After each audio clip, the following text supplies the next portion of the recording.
Dəyərli izləyicilər, fevral ayının 9-u bir son dəqiqə məlumatı diqqətinizə çatdırmağı istəyirəm. 700 min nəfərə şad xəbər, maaşları artacaq. Əmək Məcəlləsinə təklif edilən və artıq Milli Məclisdə birinci oxunuşda qəbul olunan dəyişikliyə əsasən minimum əmək haqqı məbləğinə ildə ən azı bir dəfə baxılacaq. Bu o deməkdir ki, dəyişiklik təsdiq olunduqdan sonra minimum əmək haqqı artımında dövrülük təmin olunacaq. Bu artımların artıq qanunla tənzimlənməsi anlamına da gələcək.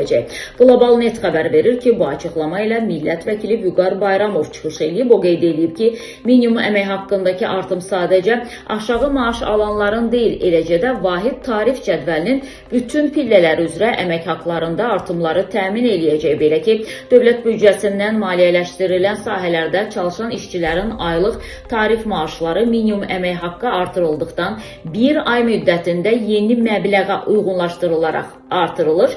Bura sosial, elm, mədəniyyət, gənclər və idman, kənd təsərrüfatı, su təsərrüfatı, meliorasiya, ekologiya və ətraf mühitin mühafizəsi, mənzil, kommunal nəqliyyat və rabitə, eyni zamanda balıq artırma sahəsində çalışan dövlət qulluqçusu statusu olmayan işçilərin vəzifə maaşları daxildir. Bu sahədə çalışan və dövlət qulluqçusu statusu olmayan vətəndaşlarımızın əmək haqqları dövlət büdcəsindən maliyyələşir.